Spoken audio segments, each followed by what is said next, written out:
catch. Robs Pujols of extra bases, 2 down. So 2 home runs, 3 RBIs, takes away probably 2 runs there defensively.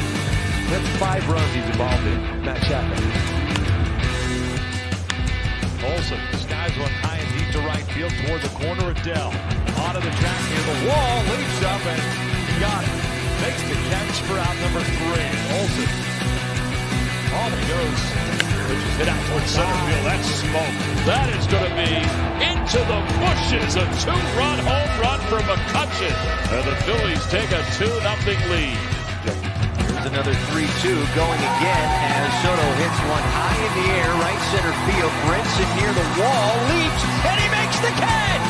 Lewis Brinson makes an unbelievable catch over the wall in center field. All right, everybody, welcome in to this latest edition of the Belly Up Fantasy Live Baseball Show. Of course, I am your host, Kevin Wilson here. And as you can see, we have a full house. We're bringing on the power today. And we know football is going on, but baseball will not be denied. All right, so joining us, as he so often does, and he's the co-chair of this particular show. We're talking about Vince over there, and he was just telling us about how the local authorities over there are scared of his Sports Stove podcast, and well, they should be. And so he's bringing on the power. How are we doing tonight, Vince? I'm doing good, man. We're in fantasy baseball playoffs. I'm currently in the lead, so I figured you'd bring that up. So I was gonna, there's a whole nother get week. The breaking news if you want to on that. No, I'm not going to get too cocky yet. We got another week to go, and so I'll just keep on pushing through, and hopefully we'll be sitting in the championship this time next week. Okay, all right. We'll see how that shakes out, and I'm sure I'll have something to say about that. And also joining us after we're not sure what you were doing last week, Dan, but you're back with us. And of course, you're the Belly Up baseball department head over there. So Dan, how are we doing this evening? I'm doing great. I'm in the lead in the other semifinal. Vince and I are on a collision course in our fantasy baseball championship. And this is a great time of year for sports. It is. September baseball, the only thing that beats September baseball is October baseball. And we got that coming up in a few weeks. Right. And of course, also with us is the guy that pretty much is the engine behind the TSS Fantasy Show over there. And, I wouldn't say that. Wouldn't say that. Okay. Well, no. All right, but thank you. Maybe Commissioner Cooper might have something to say about that. He's what clogs the engine at TSS fans. Okay, so I wouldn't say either, but somebody else on the show would. Yeah. So, but in any case, Nick, how are we doing this evening? We're doing all right. All right. So, doing all right. So we'll see if we can make you feel better during the show right here. And so we have a lot to talk about tonight, and I wanted to make sure that I get this because last week, and this was your idea, Vince, and Nick and I discussed this, and I want to hear what you and Dan have to say about this because, as you just said, that all 3 of us are in the playoffs in our league, and so Vince, I was curious to hear your answer to your own question of whether or not you have changed your strategy from what you did in the regular season to now that we're in the postseason. Yeah, this is one of the negatives to sharing a show with somebody you're playing against in fantasy baseball playoffs. But yes, my strategy does change come playoff time. Actually, it started to change when I was trying to get into the playoffs the last 2 weeks or so before last 3 weeks, I guess, before the playoffs started. I started to get a little tighter with, or I guess maybe even a little looser with who I had on my team. I stopped having patience with guys and started making the moves that were necessary. And now you get into the playoffs, and I got to understand there's still another matchup, even if I beat you, Kevin. So I have to be a little careful with who I'm letting go. But I'm more apt to drop a guy and add a guy just for the sake of getting some points for the night. And then if I make it to the championship, I mean, my roster could turn over drastically once I get in the championship because there's no reason to keep guys anymore. Nobody else needs to pick them up or anything like that. So it's just a matter of, getting the matchups, getting the guys who are going to put up points, especially this last week of a matchup. For me, I mean, I'm willing to let go of all-stars if I need to in order to get the points to win the matchup. But like I said, that's more championship. At this level, I'm dropping a few guys here and there, adding a few guys here and there. And when we get down to the last 2 or 3 days of the matchup, depending on how the points are, I'll make a lot of changes if I have to get through to that next level. Okay, so Dan, what is your stance on this? Have you changed how you've done this past week as opposed to during the regular season? Yeah, I've been a little more aggressive, and it's all in the nature of picking up points. If a guy's not producing, he doesn't have a spot on my team. There's no time to let someone figure it out and turn it around. So for me, it's turning and burning on the lineup and cycling through every night, maybe even a couple times a night, trying to find a pitching matchup that I like for the next day and hoping someone can give me some points. I mean, Nick Lodolo earlier this week gave me 33 points, and that's huge. That could be the difference in a matchup for a guy that really has no business being a regular piece of any fantasy baseball team, but with the right matchup, he can produce a fantastic outcome. Yeah, you got to view some of these starters like him as well as kind of a seventh inning guy, right? In a real game, I need a guy that can just give me some outs. I need a guy that can come in and just produce a little bit. And when you're picking up these guys in the playoffs, it is, hey, I just need you to get me positive points. And when they throw up 33, then you're like, hello. That works out perfectly. All right. So that answers the question pretty well. And so, unfortunately, we do, baseball has been pretty under control for the past couple weeks, but we do need to talk about these new rules. And Vince and I, you and I have talked about this before when it was just an abstract idea, but now they are going to implement these rules starting next year. And so some of the rules, pitching a clock, I guess they're going to need to put a clock somewhere on the field, kind of like the 24-second clock in the NBA. And as I understand it, you have 15 seconds to throw the ball. If nobody's on base, you got 20 seconds to throw the ball if there are players on base. And you can only make 2 throws to a base if there's somebody on it. And so, and then you got the where you can only put a couple players on one side of second base, and they have to be on the infield dirt. And so, Vince, as we discussed this before, I'm going to start with you. What do you think about all these rules, and how do you think it's going to affect baseball?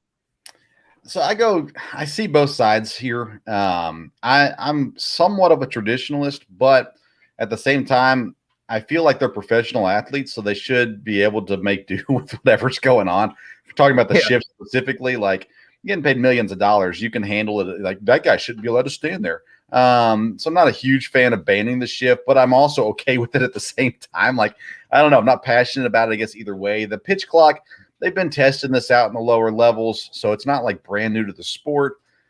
I think it'll help. It's going to speed the game up by maybe 15 minutes or so when you're all said and done, maybe more in some instances, some pitchers and things. But I feel like a lot of pitchers have gotten in the habit of going faster anyhow. I think it's better for their rhythm and things like that. A lot of them have kind of sped up their whole process. So it'll help speed the game up. I got to tell you, I got nothing wrong with sitting on the couch or going to a ballpark and spending a good time just watching baseball. So time for me was not an issue with baseball.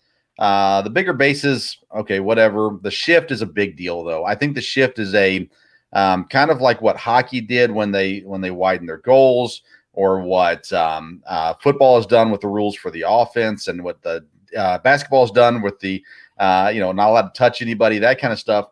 It's just going to create more offense, which ultimately is going to bring more entertainment in a lot of ways as well. So I think it's good for the sport. I think it's fine. At the same time, I would have been fine if we didn't change anything. All right. So, Nick, where do you stand on this? I like the idea of the pitch clock because the thing is, what baseball's primarily their watchers are usually males from, I believe, 28 to like 104. So they're trying to get. So my age is what you're saying. Well, hey, I'm like right there with you, bud. Okay. They're trying to get the younger people in it because they're not. Baseball isn't. I mean, they say America's pastime. Baseball is not America's pastime anymore. It hasn't been for a long time. All the kids now, they're going to basketball. They like fast-moving games. I'm a teacher, and it's a very rare niche where I find kids that are really passionate about baseball. Everyone loves basketball and football. So that's what they're trying to do. The shift. I hate the shift, but Kevin, you and I had discussed it. Yes. If you really want to get rid of the shift, learn how to hit away from the shift. That's how you get rid of the shift. Don't have a rule that says you have to have a balanced field. That's like saying in football you must only have four wide receivers and they must be 2 and 2. That's dumb. So I don't like that rule. The bigger bases, what's that going to do? I think that's ridiculous. Why even mess with that? But the pitch clock is a good idea. And there was another rule that, Kevin, that you were going to discuss that I can't remember exactly what it was. What was that rule that you were going to bring up? You're going to have to help me out with that, Nick. Oh, okay. I thought there was 4. But again, okay, so going back to it, I like the pitch clock. Like Vince says, it's going to speed it up, but not by much. The bigger bases, that's just ridiculous. Get rid of it. That might injure people more than it's going to help. And then the shift. If hitters just learn how to hit away from the shift, that'll take care of itself. All right, Dan. So where do you stand on all this? Well, the first thing I thought about is how are people going to start to manipulate these rules, and how strict are umpires going to be about this pitch clock? We had the introduction of PitchCom this year. What is stopping a pitcher who's up against a pitch clock? Say it's a loud stadium in October, playoff game. Pitcher goes, "Hey, can't hear the PitchCom." Will they just get a ball if the clock runs out? If the pitcher starts it 1 second over, like how strict are umpires going to call these rules? Well, wouldn't they put a pitch clock behind the catcher so it's visible? Yes. I would think you would put one behind the catcher, and you'd have one maybe center field somewhere. Or so no, you got one. The pitcher and the batter's got to be in the box at a certain amount of time, and so that everybody needs to be aware of this clock. Yeah, well, they've already got the rules about the batters having to be in the box. It's to some discretion of the umpires. The pitch clock is behind the catcher or back in the back part of the plate back there, and then one of the infield umpires is responsible for calling it when the time goes. I'll assume it'll be like the NFL play clock where the referee looks at the clock and sees 0, doesn't blow his whistle yet. He looks back at the quarterback to see if they're doing anything, and then so basically you get an extra second or 2 in the NFL, and I'm assuming you'll get the same with Major League Baseball as well. Okay, so there's going to have to be some adjustments, of course, all around, and that is supposed to be the penalty. If you don't throw the pitch on the time that you're supposed to throw it, it's a ball. And if you're the hitter and you're not in the box of when you're supposed to be in there, then you get counted as a strike. So I can imagine the hitters are going to make sure they're in the box because, when it comes to baseball, you're already behind. The batter is, because you get 4 balls versus 3 strikes. So if you're already down 1 strike, you're going to get in the box. And when it comes to this shift, I'm just going to throw the towel in on that. And I've been, for almost the whole time we've been doing this show for the last couple of years, I've been crying about players not being able to go the other way. And it amazes me that they don't do that. And then people talk about, well, they throw 100-mile-an-hour fastballs and all that. Well, I'm pretty sure Nolan Ryan was throwing 100 miles an hour back in 1968. All right, so that I don't see that as being a whole lot different. But they're taught that from high school on. They just pull the ball, and so we're fighting upstream on that. So I'm just willing to say, okay, I hate this. The shift. We've been saying that. I'm with you on that. And but they're going to do it. So that's just that. I'll say this too, going pretty much exactly what you're saying, but I don't hate the shift. I hate how the offenses handled the shift. Right. I don't mind that they were. I don't like that the shift is necessary. Yeah. Right. It works. So, I don't like that it works. I think it's crazy. Right. And as we've talked many times before, all you have to do is hit the ball hard one time in your 3 or 4 at bats, hard to left field, and that shift would go away. All right, so there's that, and we're going to shift to the standings, and this is the spot where we point out that all 4 of us, way back in June, July, maybe, we're talking about how the Atlanta Braves were going to, don't discount them, even though they were huge. They had double-digit deficits and whatnot. But this past week, the Atlanta Braves did, in fact, pass the Mets for first place in the NL East. And so for that alone, I think all 4 of us deserve this.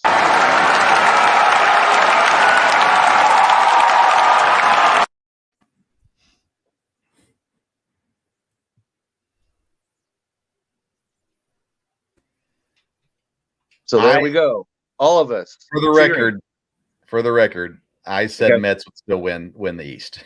Okay.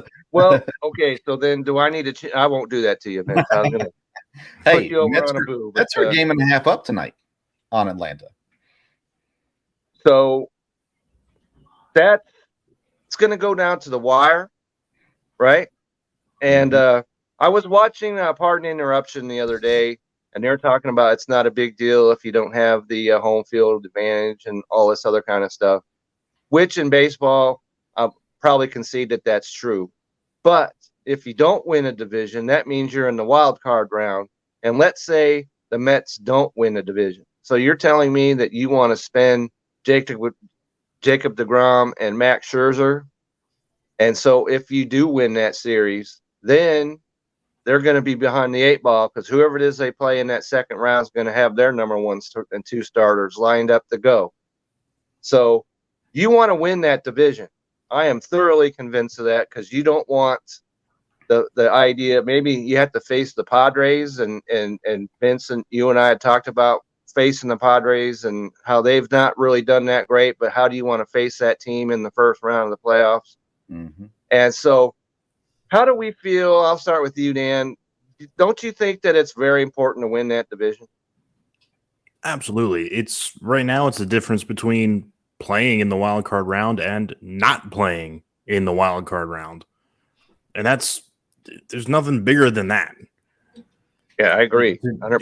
If you're able to miss just the wild card round in general, you don't have to play the Phillies or the Padres or the Brewers if they were to get in.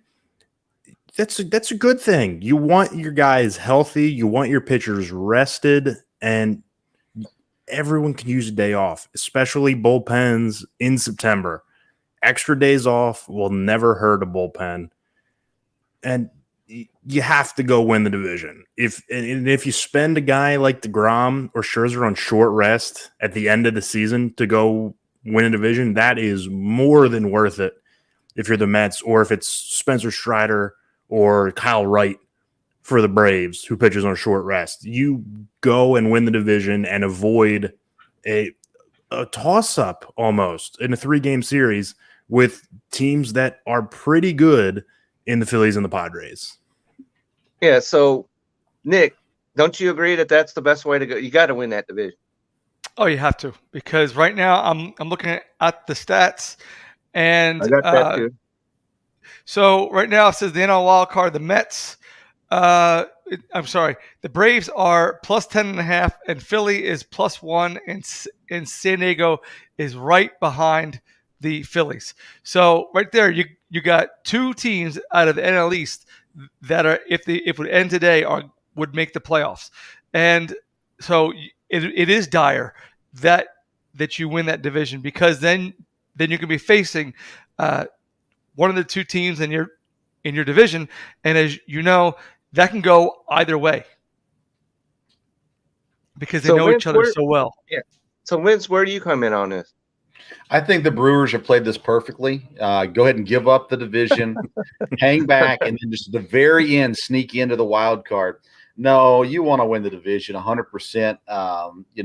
We've talked about it. I think bullpen probably is the biggest thing, because starting pitchers, you're still going to get to pitch in a series. So it is what it is. You still want your number one guy there for game one of any series you're in.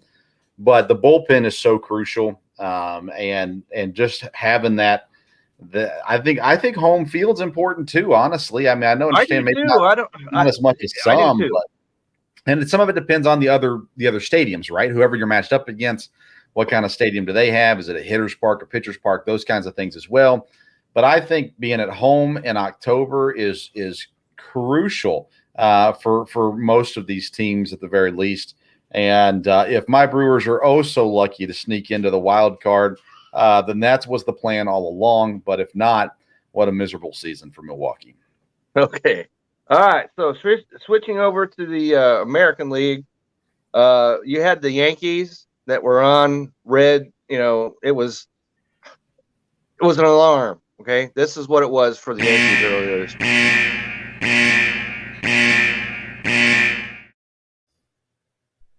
All right, because as of Friday, Tampa had closed to 3.5. Well, the Yankees had responded, and they won the last two games of that series, so they pushed them back to 5.5. And I still think the Yankees are going to be okay. And so, Vince, do you see any reason for the Yankees not to win that division?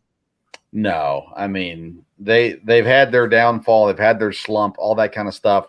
They're not as dominant as they were earlier in the season. Sure, Houston's the better team, but when they look at the East, yeah, I think that's where you're sitting at right now. Is New York is the team to beat in the East, and Tampa Bay and Toronto are fighting there. They're going to make it in the playoffs, obviously.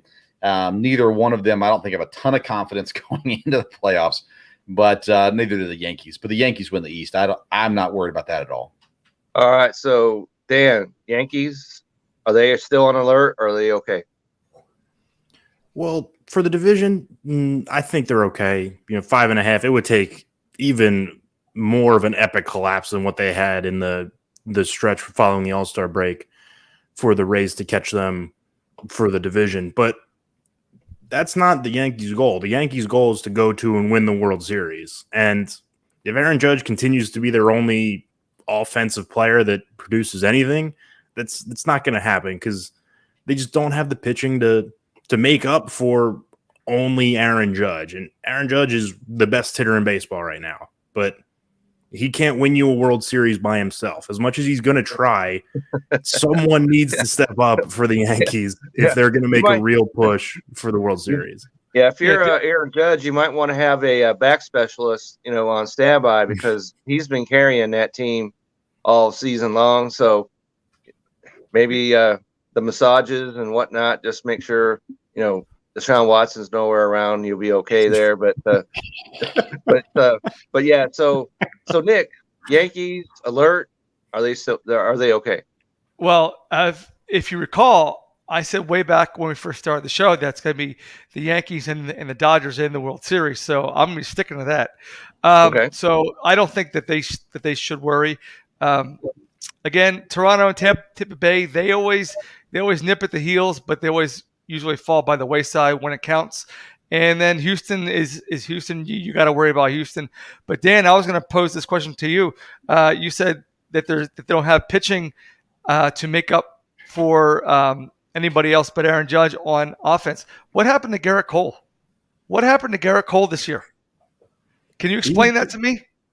He's been fine. He's a good pitcher, but he hasn't been the great pitcher that the Yankees are paying. Right, you gave $300 million to. or whatever it is.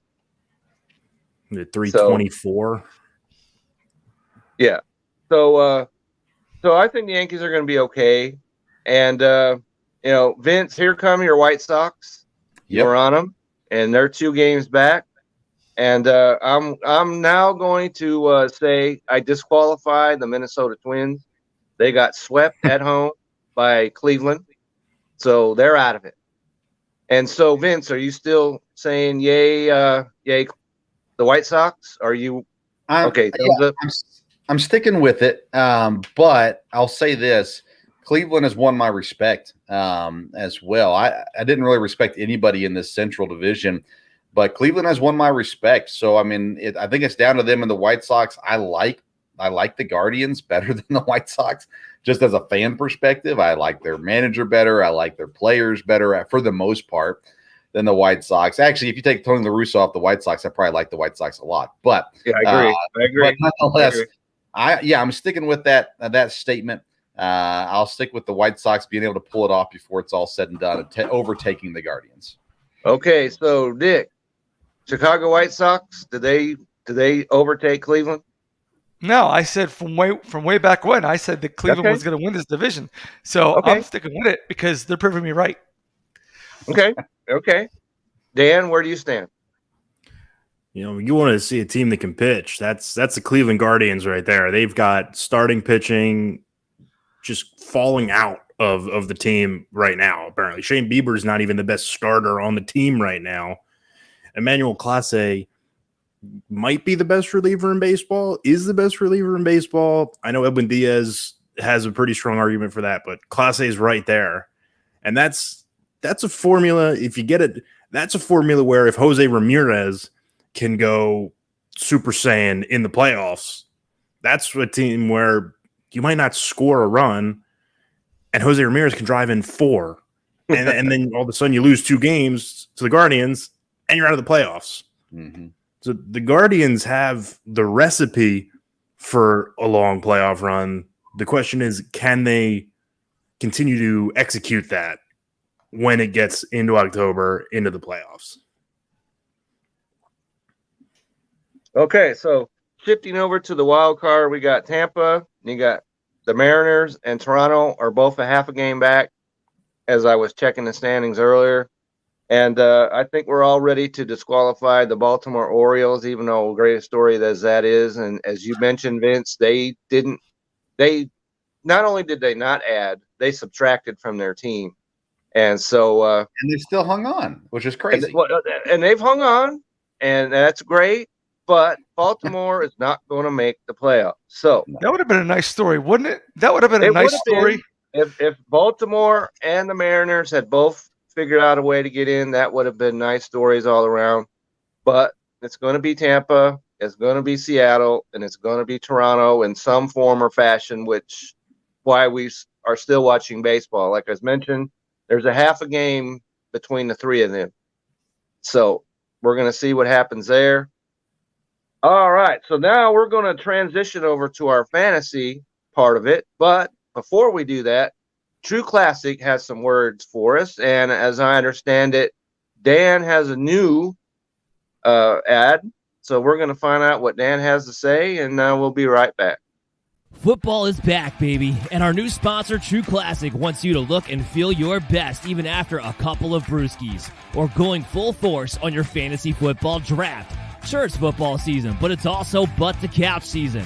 Luckily, True Classic has the absolute best-fitting clothing a man can buy. Snug in the arms and chest with a little extra space in the torso, their t-shirts are designed to keep you cozy and highlight your best assets no matter what you're up to. So if your special someone is upset that you're watching football all day, at least you can look good doing it. True Classic has already helped over 2 million men find the perfect fit at an affordable price. Our listeners get access to the best deal they offer. For a limited time only, get 25% off with the promo code BELLYUPFANTASY at TrueClassic.com. Almost all men's t-shirts are designed to look good on skinny models with six-packs, but most of us aren't packing anything but a few beers. Fellas, you are wearing the wrong clothes. True Classic tees taper off towards the bottom, but they fit tighter around the chest and shoulders. It's time to highlight your best attributes with a t-shirt you can always confidently throw on. It's about time to get your fit together, so upgrade your wardrobe with True Classic and get 25% off at TrueClassic.com with promo code BellyUpFantasy. Free shipping included on purchases over $100. That's 25% off at TrueClassic.com with the promo code BellyUpFantasy. If there's one bet you should make this football season, it's on True Classic. True Classic, look good, feel good. All right, so he needs to make one for us baseball people here. So he was talking about football during that, but us baseball guys, and as I had mentioned before, my wife, when I put on one of those shirts, loved it. So you don't need any more endorsement than that. I'm sorry, Dan. Wife takes precedent. She loves it. Therefore, if you're needing T-shirts, and who doesn't, you need to get over there to that True Classic. They've got a great lineup. So go ahead, get over there, but wait till we're done with our show here. All right, so we're going to talk about some, as the regular season, as we all know, is a week past now. And so we could talk about some players that we think should be designated like player of the year, hitter of the year, pitcher of the year, stuff like that. And so I'm going to throw it over to you first, Vince, on who do you think is the player of the year in fantasy baseball? All right, so I broke mine up. I split up the differences between batters and pitchers. Sorry, I was just taking off. We had a shot at my Packers shirt about the need for a new True Classic T-shirt. I apologize to True Classic. I actually got some polos and did not put one on for this show. I apologize, True Classic, but they are very comfortable. Yeah, anyway, you need to be wearing like us. My LA Dodger shirt right here. Yeah. Okay. You need to be representing baseball. Okay. Yeah. I listen. Anyways, I'll pass on. He says it's football season now. It's been a crazy weekend, man. It's been awesome. So I did AL and NL batter MVP, fantasy MVP for me. I did Shohei Ohtani on the AL side and Paul Goldschmidt on the NL side. Both of them phenomenal seasons, fantasy seasons especially, and were instrumental for teams throughout the fantasy years. So those are the two guys I went with. All right. So, Nick, who do you have as fantasy player of the year? Okay, so the batters that I'm going to go with is you have to go with Aaron Judge. For me, I mean he's almost going to he's almost going to break the record. I think he's going to beat Maris. I don't count the other guy. The other guy, I just don't count his. I don't count his stats because he's not clean. Okay, so Aaron Judge has got 55, and you know what? Batter, you could also go with Shohei as well, but I have to agree with you. You can go with Shohei for pitcher, and I think the forgotten guy around here lately is Justin Verlander. He's got 16 wins and a 1.84 ERA. That's hard to beat right now. That is the best in baseball. So I would go with Justin Verlander as my AL pitcher. All right. So Dan, where do you come in? Player of the year, fantasy baseball. Well, overall, it has to be Shohei Ohtani. I mean, it has to be. In our league with our rules, he has 809 points. Aaron Judge is second among batters with 513, and Sandy Alcantara is second among pitchers in 554. Yeah. So the value that Shohei Ohtani brings you is unmatched. And he should be the first overall pick in just about every fantasy league, no matter what your rules you're playing are. Fantasy baseball next year, and you have the first pick, and don't take Shohei Ohtani, you should just quit right there. Yeah, absolutely. You should just give up on life. That's it. Give up on life because it's not going to go well. Because Shohei can get you in first place in all the regular season fantasy baseball, but when the playoffs come, okay. Here we go. At least say you had will look just like the Angels. All right. So that's an easy pick for me too. Shohei Ohtani. Of course, I do have him. I picked him, and Dan, you mentioned all the reasons why he is. That's an easy pick. And so, as far as the AL hitter, who is your AL hitter, Vince? I had Ohtani as my hitter. I had Dylan Cease as my pitcher, just because I wanted to shake it up a little bit. Either way, Ohtani had to get one or both of them, so I wanted to recognize someone else. So Dylan Cease was my pitcher. Ohtani I had as my hitter. Okay, and so Nick, you've already said who you've got going on over there. So Dan, your AL, AL hitter is who? Well, I excluded Ohtani. He doesn't fit any of these stereotypes we give to normal baseball players. He is just different. My AL hitters, Aaron Judge is the easy one, but the other one that I went with in terms of value is Jose Altuve. He went 49th in our league, and he's up there in the top 15 in terms of fantasy hitters in points. And he's looked like the old Jose Altuve that won an MVP. We can skip the talk about if he was wearing a buzzer and the trash cans. Yeah, we're not going to get into that. That's been oversaid. But he's been great this year. And for the pitchers, I'll mention the one guy that hasn't been mentioned so far. That's Shane McClanahan. He was picked outside of the top 100 in our league, and he could win the Cy Young. And I know he's hurt. So is Verlander right now. But Shane McClanahan has been fantastic for the Rays. He started the All-Star game.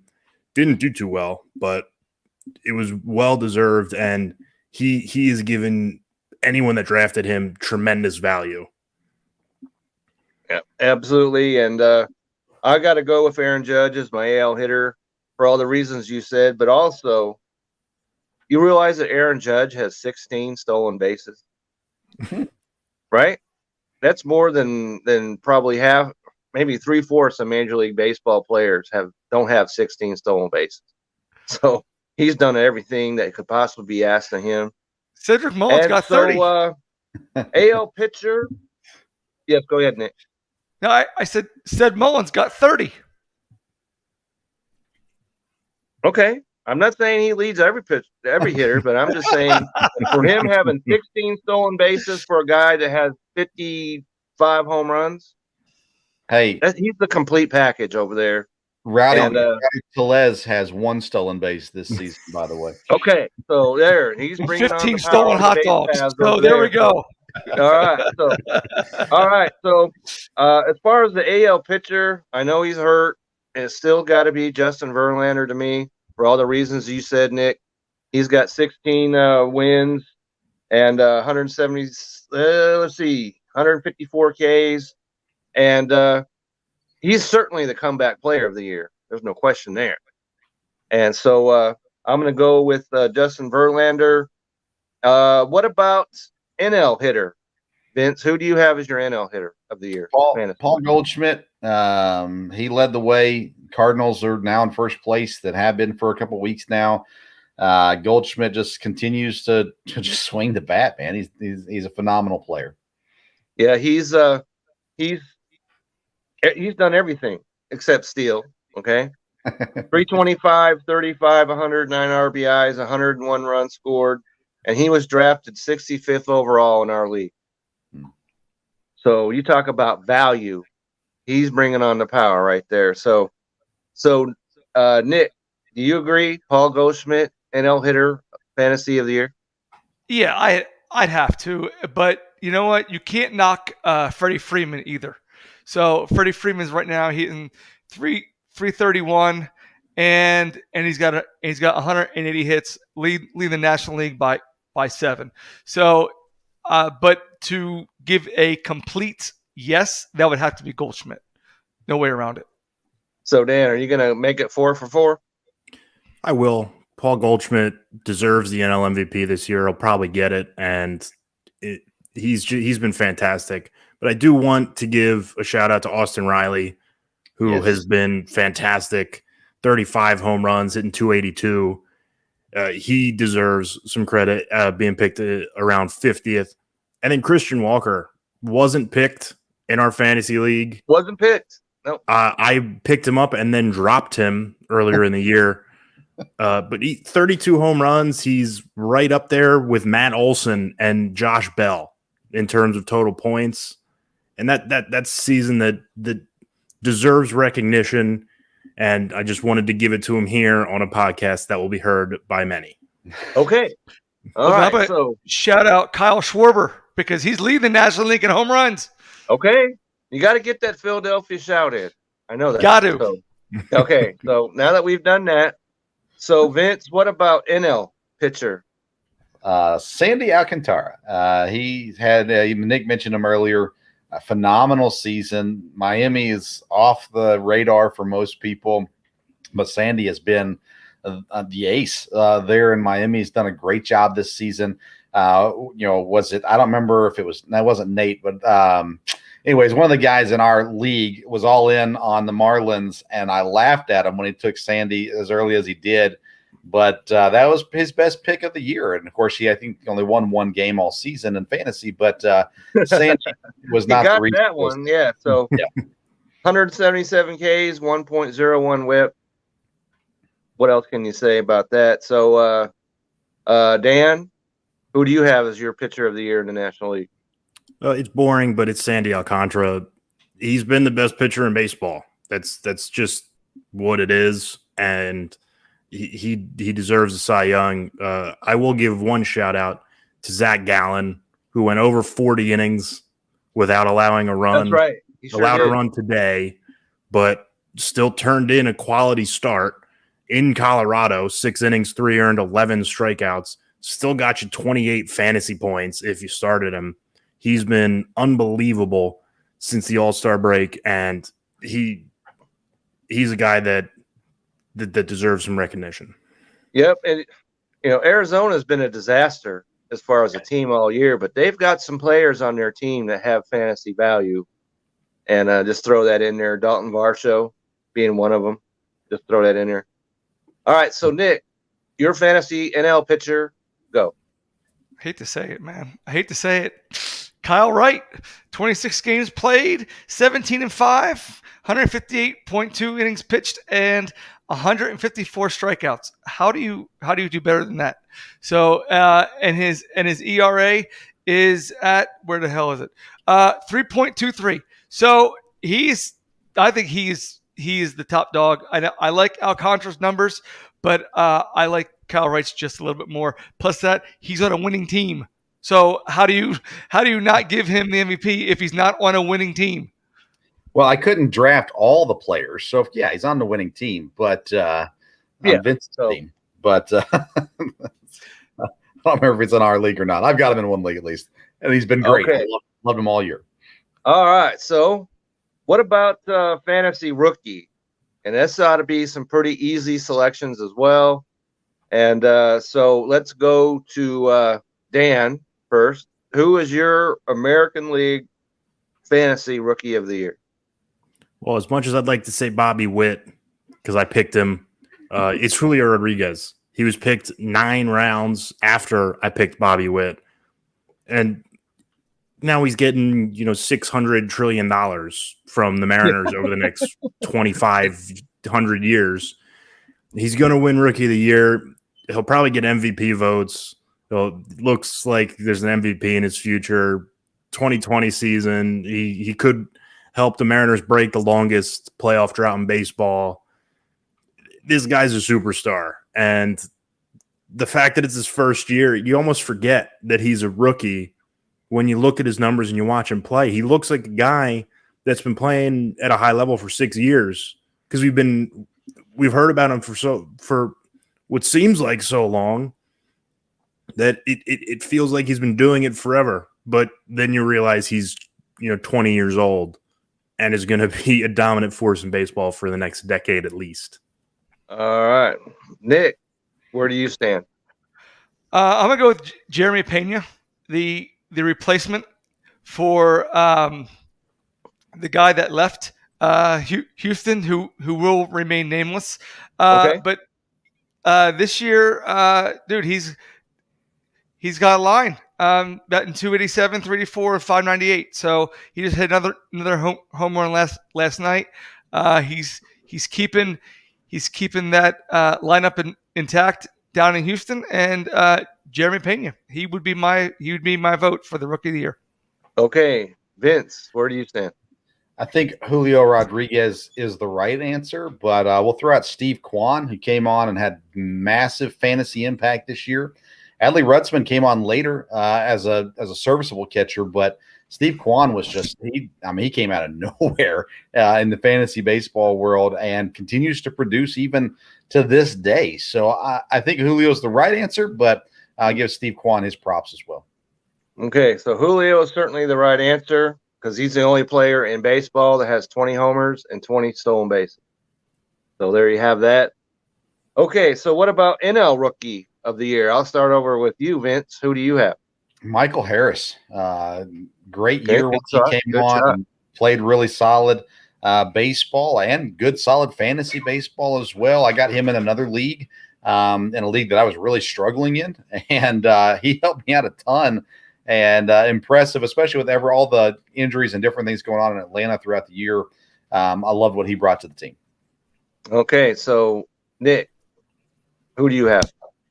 You know what? He's not a popular pick, but I'm gonna go with Spencer Strider from the Atlanta Braves.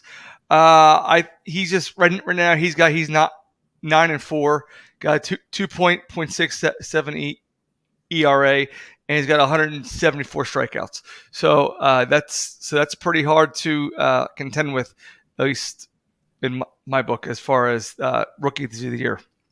All right, so Dan, who do you have? Well, I had Spencer Strider. Okay, so that's not an unpopular pick, Nick, because that's who I have as well. 183 strikeouts in 120 and 2/3 innings. And the fact that he's doing it using only 2 pitches makes it even more impressive. He's 60% fastball, 38% slider. I don't know what he's throwing on the other 2%, but it's probably getting outs too. He's disgusting, and I'm very jealous that the Phillies can't just find pitchers that come up and strike out 14 batters per 9 innings using 2 pitches. All right, so I'm with you. It's 3 out of 4 here with Spencer Strider, and not just because he's on my team. All right, but all right. So the last category we have, and I'm interested to see how this turns out because we're gonna anoint the disappointing fantasy player of the year, and so let's go ahead, Dan. Your disappointing fantasy player of the year is? Well, it would be too easy to say Fernando Tatis Jr., especially because I drafted him. That's who I have. he didn't play a game, and that's obviously disappointing. But I'll go to someone who did play a game and didn't play any really well. Lucas Giolito. He was picked in the 4th round of our fantasy league. He was picked in the top 5 rounds in a lot of fantasy leagues, and he's really struggled. 5.18 ERA this year. He is 10-9 for a mediocre White Sox team, but as a guy that they were really counted on to lead that staff to what they thought was going to be a pretty comfortable AL Central title, he's epitomized the struggles the White Sox have had this year, and his struggles are certainly part of the reason the White Sox have struggled this year. All right, Nick. So who do you have? Disappointing fantasy player. There's a couple of different players I can go to, but I'm going to choose one. I'm going to pick Vince's old buddy Josh Hader. Right now, he's sitting there at 2-5 with a 6.12 ERA. Sure, he's got 31 saves on the year. He's got 70 strikeouts, but you thought that he'd be a lot much more this season. And then when he gets traded, he loses his starting role, his closer's role. So to me, that's highly disappointing in him. All right. So Vince, who do you have? I got 2 guys down. One's Bobby Witt, and that's just because he was being, I don't know if it's his fault or not. He was being told us that he was going to be the greatest thing in the world, and he ended up with a decent season at the end. I felt like he underachieved to the expectation. But my probably first one would be Whit Merrifield, a guy that just struggled for a lot of this season. He's not doing horrible right now, but just again, the expectation for him was so high, and I ended up trading him this year to Dan, and that worked out pretty well, I think, for both of us. We talked about that on an episode that you were not on. Yeah, Dan, so. Yeah, but I love Willie Adames, so I'll do that trade again. But Tyler Anderson's been great for me. Tyler Anderson's been awesome. Yeah, he's been great. So usually when it comes to disappointing player, I discount players that were injured. That's not their fault. But this year I'm going to make an exception because Fernando Tatis first injured himself on a motorcycle he probably shouldn't have been on in the first place. And then as soon as he was getting ready to come back, of course, gets hits with the suspension. 0 games played. And there was a lot that was expected of him once he got back in that lineup. So because he made these boneheaded decisions, he is my disappointing player of the year. And so but Nick, you brought up Josh Hader, and Vince, I wanted to ask you, because you and I had talked about, because I had, as you're well aware, Josh Hader, and then he went ultimate explosion, implosion, maybe both of them simultaneously, and I dropped him, and I said, hey, do you think anyone's going to pick him up? Would you? And you said no. Heck no. But you reversed yourself, and now he's on your team. So what was it that changed your mind? He started scoring points. His last 4 outings, 5 points, 8 points, 1.8 points after his -11 against Kansas City. And that's what broke my back, and that's when I said I gotta cut it. Once he started putting some points on the board, I thought, well, my goodness, he's on a good team. He's going to get opportunities. So if he's going to get back to anywhere close to form, then I want him on my team here in the playoff push. I was not planning on picking up Hader. But like I said, he started to actually get some points, and I said, well, I give the guy a pat on the back and throw him on my team for this playoff push. All right, so we are coming down the straight here. So, but I want to throw out some guys that you guys are looking at possibly. So let's go with Vince. Who are you looking at possibly to pick up to help your team right now? So I'm going to go more with a. And don't worry, I'm not going to take them away from you. All right, so don't worry about that. I'm going to go more with the philosophy this time as opposed to specific players, because like I talked about earlier, with the way the playoffs are, you just have to find the hot guy, whoever it is. You got to go get them. So if they're batting over 270 and they've got, I don't know, double-digit RBIs in the last week, that's a guy I'm looking at. If we got a pitcher that's going to come in and he's gotten 3 saves in the last week, well, obviously I'm going to pick him up if he's there, because there are some of those out there right now where guys have gotten injured, so other guys are filling in that closer role, stuff like that as well. So I'm not going to give you a specific player. I'm just saying every single day, multiple times a day, like Dan said, I'm scavenging on the waiver wire. Who's doing well? Who's doing much better than a guy on my roster? Ketel Marte might be available in the coming days. He's been on my roster all year. He might not make it through the playoffs on my team, but if I can find someone else that's just hitting well, I picked up O'Neal Cruz, was available in one league because he started to hit again. And so those are the kind of guys I'm watching for, more so watching guys that get dropped from other guys that are trying to make moves and maybe trying to catch them dropping a guy before they should. Okay, so Nick, are you would you agree with that philosophy that you're just going to pick up whomever, or is there any players that you're specifically targeting? Oh yeah, anyone that can help my team, even if I had got guys on my roster for the whole season and they're starting on a serious downslide, pick up the guys that are playing well. I mean, there's guys I'm looking on ESPN, guys don't even have pictures next to their names, and they got plus 30 the last 7 days, plus 28. So again, it's all about winning. So at times you gotta separate the name from the points. You just go with that blind resume. Who has more points? Who's going to get you closer to the win? So go with them. All right. So Dan, you agree? No players you're specifically targeting, just who's hot? Absolutely. You throw out the season stat. Don't look at the season stats. What happened in May is not important. That is out. Season stats mean what's nothing happening right now is what's important. And if a guy's hot, get him on your fantasy team. Albert Pujols is still hitting home runs. He hit 697th today. He's a guy that I talked about a couple weeks ago, and he's still. And I wrote about him as well. So yeah, he's still hitting. If guys are hitting or guys are pitching well, pick them up. They can help you. Don't be afraid to drop a guy like Josh Hader if he starts struggling. Or anyway, I wasn't afraid and I dropped him. That's why he's parking his rear over there on Vince's team. That's why he's now beating you in the fantasy playoffs. Right. So half of my team is guys that Kevin dropped throughout the season. I just waited. As soon as Kevin dropped them, I went and grabbed them, man. I was I was waiting for the crumbs of Kevin Wilson's team and knowing that they would hate Kevin for dropping him. Because there's no meat left on the bone. So I texted all of the players and said, Kevin dropped you. I'm playing them in playoffs this week. I need you guys to step it up. And boy, have they responded. That's going to be the name of my team next year. The crumbs of Kevin Wilson's team. That's it. You just coined it, Vince. You coined it.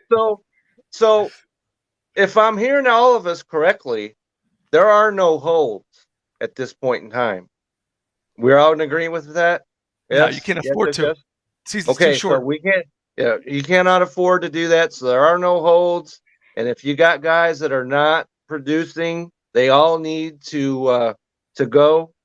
And so, as you're well aware, as you just mentioned, Vince, I lead the world in transactions. You're probably going to see 7,000 more of them coming up this week because I have to track you down some way or another.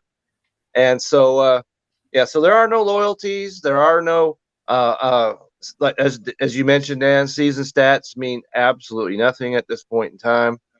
And so just get onto your waiver wire, see who's out there, who's going to help your team. Don't be afraid to make moves because there may be no tomorrow. All right. So having said and I wanted to mention this one thing, Vince, that happened in our league. All right, where you had one guy who disbanded his team. Okay, and so if you're in if you're in a position where you're not playing fantasy base, the championships or whatever it is, please don't do that to your fellow, league mates. Just have some little dignity and just take your tail, go home, but don't do that. And I'm glad that you noticed that, Vince, because I went right back on there and I put him right back on his team. And so I saw some players pop up and I was like, whoa, what's he doing available? And right. And then I looked at his roster and as you mentioned, Nick, he had a bunch of guys that had no face with their name. Okay. And that's fine if the guy, as you mentioned, had 24 fantasy points this week, but if he's like the fifth outfielder on the Oakland A's, then that's not going to happen. And I bring this up because somebody is on Reddit I saw had that happen also in his league. And so please don't be a bad sport about this. We're all playing this. It's supposed to be fun. And so I'm sorry that I'm kind of leading us down to the final bell here on a downward slide or whatever, but I just want to put that out there. Have fun, let everybody do and enjoy this time of the season because this is why we all play, right? Okay, so rant over. So we are coming to the close of another fine episode, if I do say myself. And I had a cheering section right over here that's applauding right now. So as we all know, Vince, you're out there, you're threatening your local media with your with your fine broadcasts that are going on. They're feeling the heat over there. So tell us where we can also join in on your broadcasts to even bring more heat to them. Yeah, so me and my dad do one show a week. We go live on Wednesday nights, and it drops Thursday morning in the podcast episodes. We're covering a lot of football stuff, and we cover baseball as it closes out as well. So you can catch that at the Sports Stove podcast. And I'm on Twitter and Instagram at Sports Stove. Then I do a local hour every week as well, covering Eastern Kentucky University sports. Big time football stuff going on. Just upset Bowling Green State University in 7 overtimes this weekend. A phenomenal game. Head coach had a heart attack 2 weeks ago and was on the sideline this week. He'll be coaching, I believe, this coming week, trying to get him nailed down for the show this week. And then we're doing a live show in Richmond, Kentucky. So if you're in the area, Saturday at noon, we'll be at Mad Mushroom Pizza doing a live tailgate show. It's the best EKU coverage around, and we're proud of the work we put in and the content that we put out. So come and see us if you're around, for sure. I would certainly, come join you if I was anywhere near where Richmond, Kentucky is. So if you're out there, get over there, support Vince. We're not concerned about local media. Okay. So there you have it. All right, Nick, we know you're in the TSS Fantasy, which everybody that's involved in football is kicking it in high gear, as we are well aware, because this is the first Sunday of NFL. But where can we find you? What are you working on out there? All right. So you can find me at like Kevin said, at tssfantasy.com. You can find us on all your listening platforms. If you've never seen the show before, which I can't believe that you haven't. No, that's inconceivable, Nick. That's inconceivable. Really? So we are a fantasy football show, and we cover topics such as fantasy football. Now we're going into our weekly breakdowns of what happened on Sundays, and we also play game shows. We have weekly guests, and we have a lot of fun. It's a kind of, if Kevin and Vince can attest this, it's kind of an unconventional fantasy football show, but it is a lot of fun. Tune in, and if you ever like to be a guest, hey, shoot us a DM. And again, at tssfantasy.com on Twitter and at Penn Flanders on Twitter. All right. So, Dan, we know lots going on with the baseball, and you're heavily involved with Belly Up. So where are you working on? Where can we find you? You can find me on Twitter at DanDomingo14. I'm definitely going to need to tune in to the TSS Fantasy Show this week, as it looks like I'm going to go 0-3 in fantasy football in week 1. Thank goodness fantasy baseball is going better. But I will definitely be tuning in to the TSS Fantasy Show. But also follow Belly Up Baseball on Twitter with the stretch run coming in, playoffs starting in less than a month. We've got a lot of good stuff ready to go, and we'd love for you to join us there. Yeah, so it's a good thing that even though Vince says you're beating me in baseball, but because in the league that you and I are in, Vince, my opponent had Josh Allen and the Buffalo Bills defense, so I was skating downhill before I even got out of the car out of the garage. So thankfully we have fantasy baseball. I'm in another league, and unlike me playing you, I am easily winning that matchup, so I will be in the championship. So I have something to look forward to, even though if you do prevail. So I'm in 3 baseball leagues. That's right. So I'm in 2 of them. I'm looking like I'm headed towards the championship, and the third one I did not make the playoffs. Okay, so but you can find me on Twitter at Kevin62 WILSEA, and of course we have the Sunday morning preview show on this same network. At comes on at 11 a.m. as Vince says, where time began, and so you can catch me there. And I've got articles on the Belly Up Fantasy site. There are still some baseball articles that you might find useful over there. So there's a lot going on in Belly Up, especially in football. There's shows going on. Basketball is getting ready to ramp up. So you definitely want to make sure you get over to both sites. There's 2 sites, Belly Up, the regular main site, and then you got the Belly Up Fantasy site, which is the side that I'm on. And just click on stuff and see what you can find. And so it'll be definitely worth your time. And you don't have to pay. And I shot this out because now you've got ESPN, ESPN Plus, yay! But you have to pay extra for that. So forget that. Get over to Belly Up. You don't have to pay. There's no charge. So, and it's great content. All right, so there we go. And wishing everybody a great week out there. And we will see you next week.